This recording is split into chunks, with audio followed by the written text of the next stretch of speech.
queremos compartir precisamente lo que es la doctrina de la salvación. ¿Qué es la doctrina de la salvación? La doctrina de la salvación pertenece a lo que es la antropología bíblica. ¿Qué es la antropología bíblica? La antropología bíblica es el estudio del hombre o la humanidad desde el punto de vista de la Biblia. Y en ella encontramos 4 puntos fundamentales que podemos estudiar dentro de lo que es la antropología bíblica. ¿Cuáles son? Vamos a estudiar lo que es primero el origen del hombre, vamos a estudiar el segundo lo que es la caída del hombre, hablar lo que es la redención del hombre y también lo que es la exaltación del hombre. Entonces tenemos como primer punto, entendemos el origen, entendemos también como segundo punto lo que es la caída, el tercer punto vendría siendo también lo que es la redención y luego la exaltación. Cuando hablamos entonces nosotros, si hay una doctrina de la salvación, ¿a qué se refiere? Vámonos primero al origen. El ser humano, entendemos en el origen de la humanidad, el ser humano, que el ser humano fue creado por Dios. Hombre y mujer, varón y hembra los creó. Eso nos enseña la Biblia y eso lo creemos, que la creación del ser humano fue hecha por Dios y que Dios sopló aquel hombre que fue hecho y este fue un alma viviente. Entonces tenemos nosotros que la creación del hombre fue hecha por Dios y que el hombre fue establecido sin pecado, en una relación con Dios, en una comunión y en una relación con Dios. También nos enseña la Biblia que el hombre vivía bajo esa relación y bajo esa comunión con Dios, pero entró en algo que se llama el acto de desobediencia. Cuando hubo el acto de desobediencia dentro de lo que nos enseña las Escrituras, esa desobediencia hizo una ruptura. Se rompe la relación, se rompe la comunión con Dios y allí es donde entra entonces lo que es la separación de Dios con el hombre a través de la desobediencia, y esa separación marcó un antes y un después. Nosotros tenemos antes de la caída y luego después de la caída del ser humano. Antes de la caída había una relación con Dios, había una comunión con Dios. Luego de la caída entonces viene esa ruptura y esa relación con Dios se rompe. ¿Por qué? Por causa del pecado, por causa de la desobediencia. Dios sigue amando al hombre, a la mujer, a la humanidad, a eso me refiero. Dios sigue amando a la humanidad, pero hay una relación que fue rota por el hombre querer obedecer a lo que no era Dios. Es algo importante que nosotros podamos definir en esta área de la caída del ser humano, lo que nos enseña la Biblia precisamente referente a ese tema. Que esa relación fue rota. Dios sigue amando al ser humano, pero el ser humano nos enseña las Escrituras que si alguien es vencido por otro, es esclavo del que lo venció. Y cuando el ser humano le fue entregado por herencia toda la tierra, le fue entregado bajo su señorío, bajo su autoridad, para que el hombre se enseñoreara sobre la demás creación que el Señor hizo, entonces el hombre le entregó a través de la desobediencia. El Señor le dijo, simplemente guárdame en obediencia, lo demás es tuyo, pero yo quiero tu obediencia. Tu fidelidad, a eso nos referimos. Dios pide del hombre, del ser humano, de la mujer, de la humanidad, pide la fidelidad. Y cuando nosotros vemos esa fidelidad que Dios hablaba y pedía en ese momento para Adán, y también conocida hoy conocemos a Adán y Eva, pedía fidelidad, pero el ser humano desobedece. Y esa desobediencia trajo una ruptura. Esa ruptura nos llevó entonces nosotros a ser esclavo del que lo venció. Y dices, pero ¿qué culpa tengo yo de que la persona, Adán y Eva, hayan pecado? Yo no tengo la culpa. Pero fíjese que estamos hablando de esclavitud. Cuando fue vencido, el hombre y la mujer fueron vencidos por causa del pecado, de la desobediencia, se hicieron esclavos del que lo venció, del quien hizo la tentación y los llevó a ellos a tomar una decisión: obedecer a Dios, obedecer a aquel que lo estaba tentando. Y eso nos vamos nosotros incluso a través de nuestra propia historia. Cuando la esclavitud existía, nosotros vemos que era un esclavo vendido, y dice que este esclavo se casaba en una hacienda, un ejemplo, se casaba, y los hijos que este esclavo tenían eran del dueño que lo había comprado. Esa era la herencia de la esclavitud. Y también era la herencia, aunque esta persona obtuviese la libertad, sus hijos le pertenecían al dueño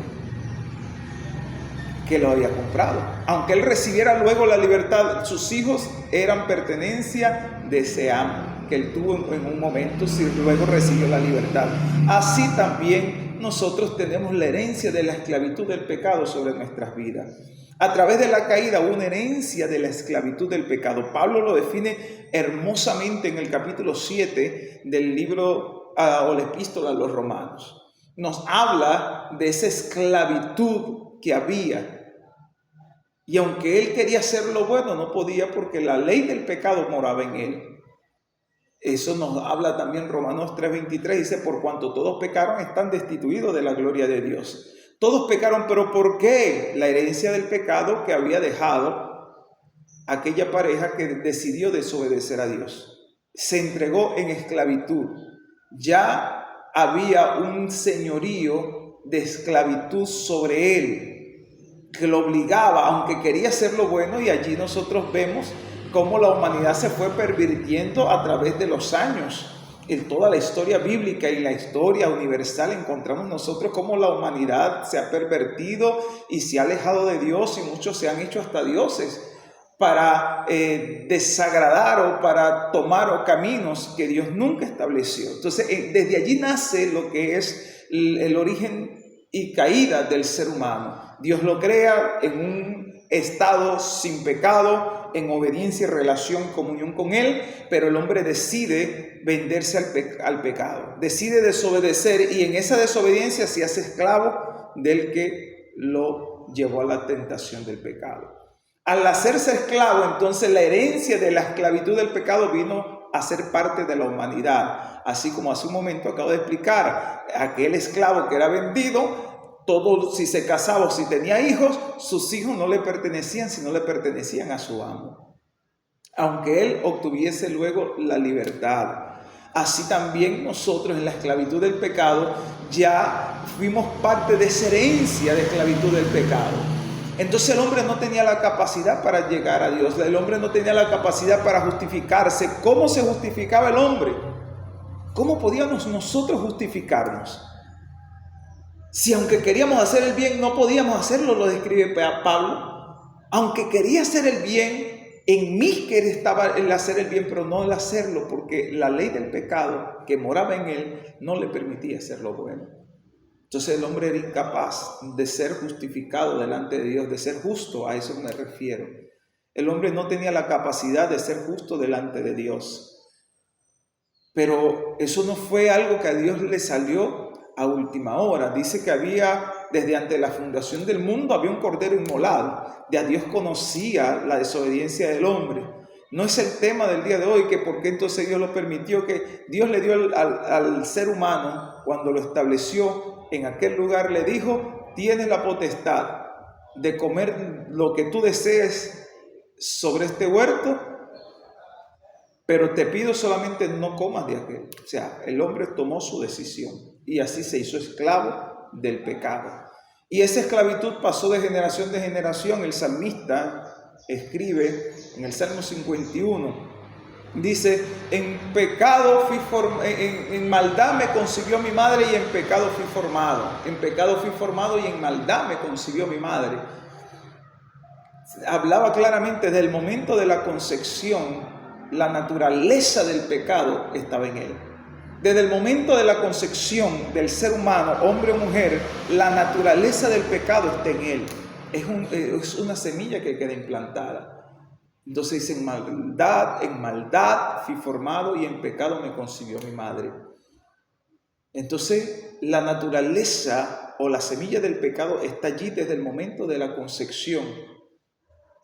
Esto hacía al hombre pecador, por eso Romanos 3:23, por cuanto todos pecaron están destituidos de la gloria de Dios. No hay quien haga lo bueno, dice versículos anteriores, no hay quien haga lo bueno, no hay quien busque a Dios. La humanidad estaba buscando a Dios a su manera y viviendo a su manera, pero estaba lejos de Dios. Entonces, bajo esa condición de la caída, ya Dios había determinado desde ante la fundación del mundo un cordero inmolado. ¿Para qué? Para formar la redención del hombre. Dios a su creación no lo iba a dejar a expensa de la esclavitud del pecado, sino que iba a enviar entonces la redención del ser humano a través del sacrificio de Cristo Jesús. Y de allí nace lo que es la doctrina de la salvación que la Biblia nos enseña.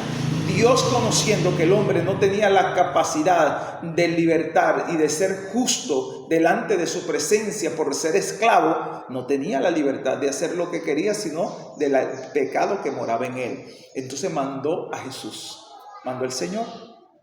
¿Qué era? Por eso dice Jesús, el Señor es nuestro Salvador.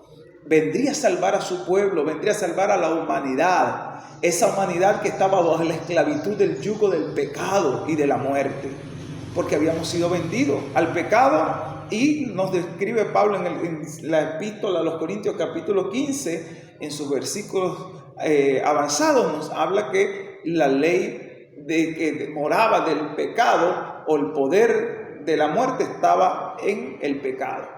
Entonces, cuando nosotros vemos que éramos esclavos del pecado y la muerte, su aguijón y su fuerza estaba justamente en el pecado de la humanidad, quiere decir que éramos reos de condenación eterna.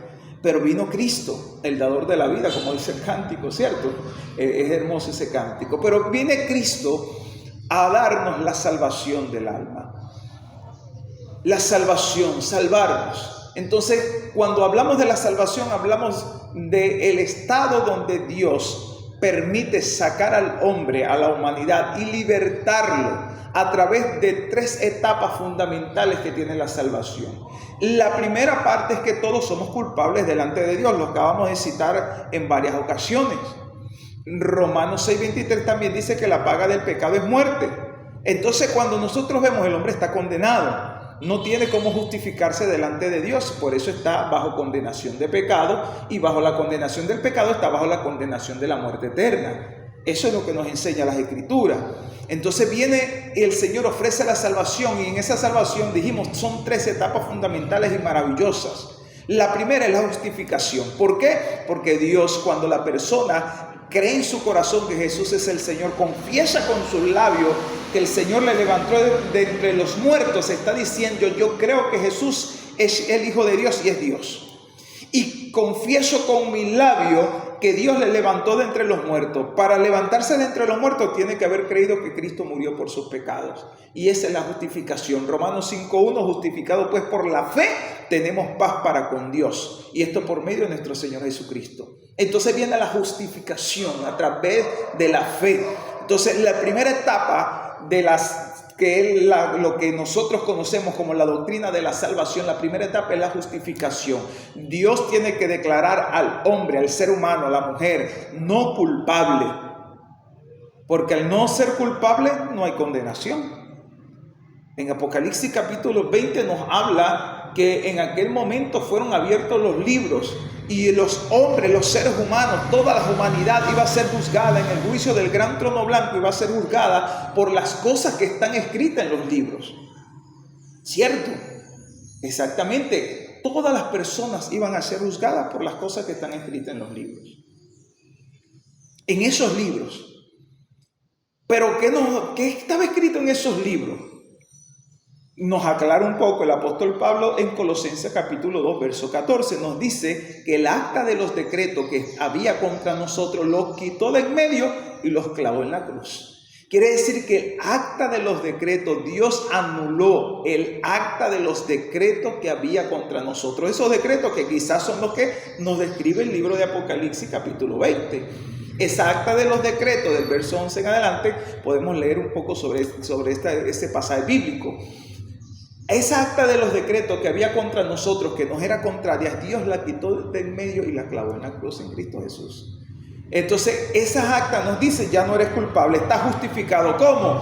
Tu condenación era la muerte por el pecado, pero Cristo ya pagó tus pecados en la cruz del Calvario. Ahora tú eres justo. No la justicia que proviene de los hombres, sino la justicia que proviene de Dios. ¿Por medio de qué? Del sacrificio de Cristo Jesús.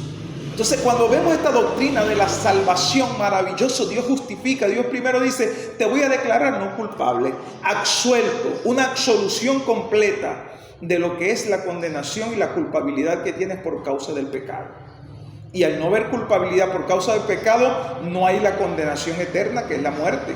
Porque al no haber pecado, la paga del pecado es muerte. Pero si ya tus pecados fueron perdonados, ya no hay necesidad entonces de una muerte eterna. Ya no tienes ese juicio eterno. Entonces eres declarado justo. No por tu propia justicia, sino justificado por la fe en Cristo Jesús. Por eso hay que creer que Jesús es el Hijo de Dios y que Dios le levantó de entre los muertos. Cuando nosotros vemos, entonces el Señor dice, bueno, te declaro no culpable y te dejo allí. No, por eso viene ahora la segunda etapa o la segunda fase, pero eso se da así, no es que viene uno y pasa el tiempo y pasa otro, no, eso se da en el momento que la persona recibe y cree en Jesucristo como su único y suficiente Salvador. Aquel que dice, Jesús es mi Señor, Jesús es mi Salvador, yo creo que Jesús murió por mí, yo creo que Jesús me salva, yo creo que Jesús me vino a redimir, a comprar la libertad de la cautividad del pecado y de la condenación eterna. Cuando alguien lo cree en su corazón y lo confiesa con sus labios, recibe lo que el Señor ha prometido. Entonces, primero la justificación, absuelto, absolución total, no hay culpabilidad. Ya tu pecado, tu deuda fue cancelada, gloria a Dios. Pero no va a dejar para hacer lo mismo. Para que hagamos como el perro que vuelve al vómito, o para hacer como la que vuelve al fango. Entonces el Señor dice, bueno, ahora te voy a dar la regeneración. ¿Qué es la regeneración? Es otra cosa que el nuevo nacimiento. Entonces el Señor dice, ¿por qué? Porque en tu vieja naturaleza, lo describe las Escrituras en muchos pasajes bíblicos, en Efesios nos habla, capítulo 4, verso 17 en adelante, nos habla sobre esa vieja naturaleza, 19, 20, 21, todos estos pasajes bíblicos nos hablan de esa vieja naturaleza que está viciado y corrupto, ese viejo hombre lo dice. Y algunos otros pasajes de Colosenses y algunos otros versículos bíblicos nos enseñan sobre esa vieja naturaleza, la naturaleza del pecado del ser humano, que está viciado y corrupto conforme a los deseos engañosos de este mundo. Entonces, cuando el Señor dice, te justifico para dejarte en la misma condición de esa vieja naturaleza, entonces Pablo dice, despojados del viejo hombre y vestidos del nuevo. Ese nuevo habla del nuevo nacimiento, ese nuevo nacimiento que lo da a través de la fe en Cristo Jesús. A los suyos vino y los suyos no lo recibieron, pero a los que le recibieron, dice más adelante, ¿cierto? En el capítulo 1 del Evangelio según Juan, a los que le recibieron le dio potestad de ¿qué? De ser hecho hijo de Dios. Ese hijo de Dios es bajo la nueva naturaleza, no de carne, ni de voluntad de hombre, ni de varón alguno, sino bajo la voluntad de Dios. Fíjese esa nueva naturaleza, un nuevo nacimiento. El que nace de la carne, carne es, pero el que nace del Espíritu, Espíritu es. Entonces hay un nuevo nacimiento. ¿De qué trata ese nuevo nacimiento? Ese nacimiento que tuvo Adán y Eva. En la creación, esa relación con Dios.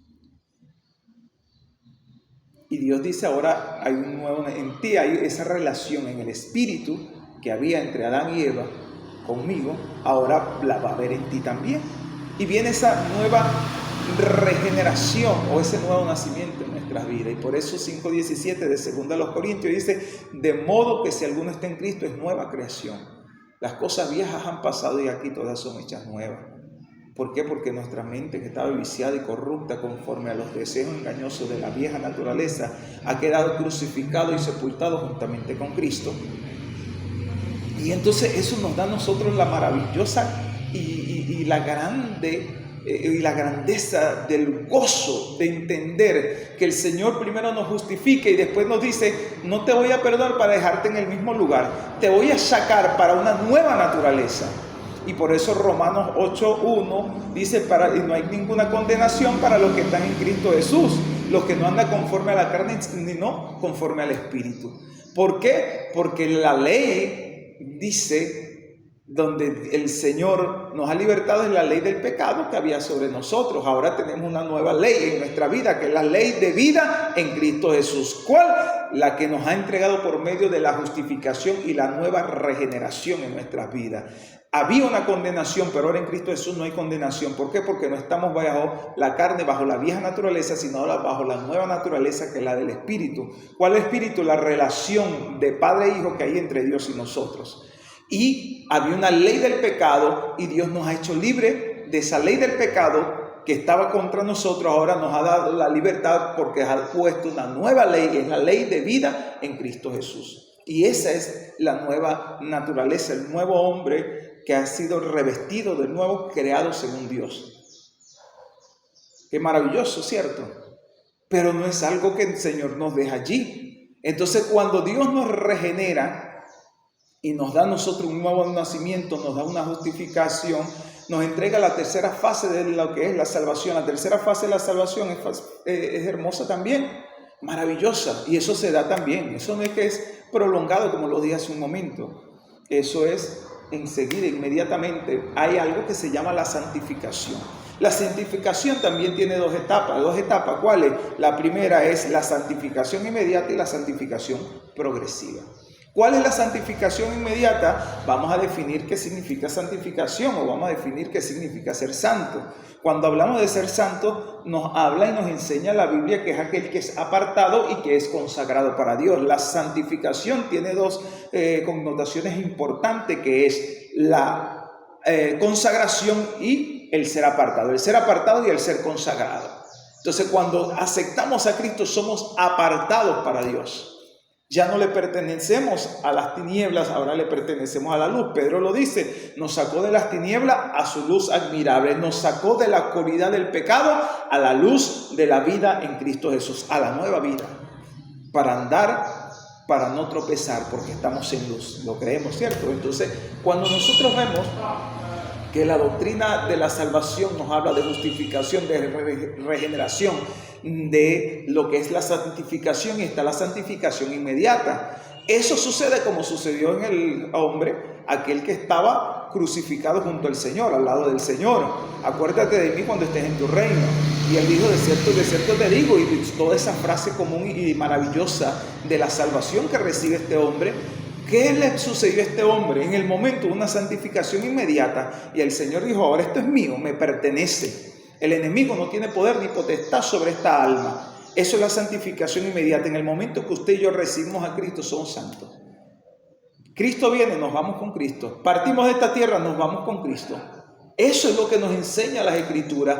Pero hay otra que es la santificación progresiva, que es la segunda etapa. ¿Qué sucede con la santificación progresiva? Que nosotros venimos, cuando aceptamos a Cristo, antes de aceptar a Cristo, nosotros venimos del camino ancho, que nos relata el Señor a través de Mateo capítulo 7.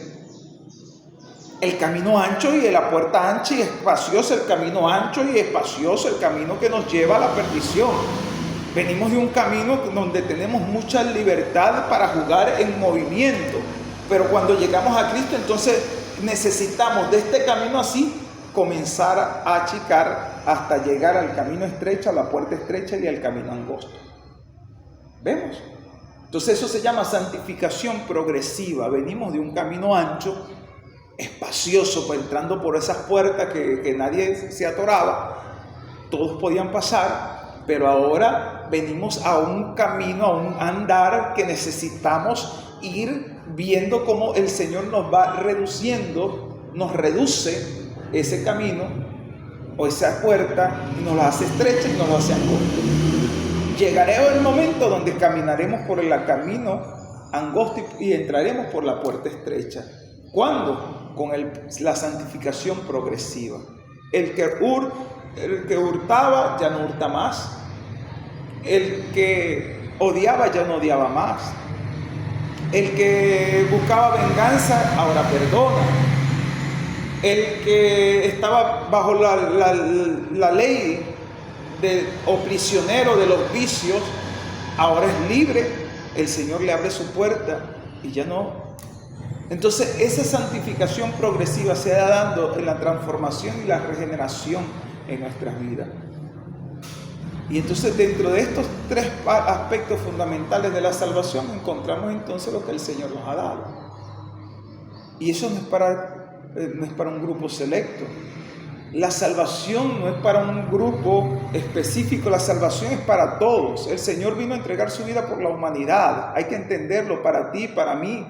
Tú que hoy estás aquí escuchando esta entrevista, hoy que tú estás allí viendo a través de las pantallas, a través de las redes sociales, la santificación, la regeneración, la justificación que conforman una doctrina, una enseñanza sobre la salvación de la humanidad, es para todo aquel que cree, para todo aquel que necesita ser salvo y que necesita el perdón. ¿Y qué nos dice la Escritura? Todo ser humano necesita el perdón y todo ser humano necesita la salvación que es en Cristo Jesús. Así que es el momento de tomar una decisión, de transformar nuestras vidas, de cambiar nuestras vidas y de aceptar la gracia de Dios sobre nosotros. Hoy es el día de salvación, hoy es el día de buenas nuevas para nuestras vidas. Es necesario acercarte a Él, es necesario que renazcamos, que podamos renacer en una nueva simiente, que es la simiente en Dios. A ti, amigo y amiga, es necesario que te acerques a Dios. Cristo nos ama y Él vino para salvarnos de la condenación y de la muerte eterna. Eso es lo que el Señor nos ha dado.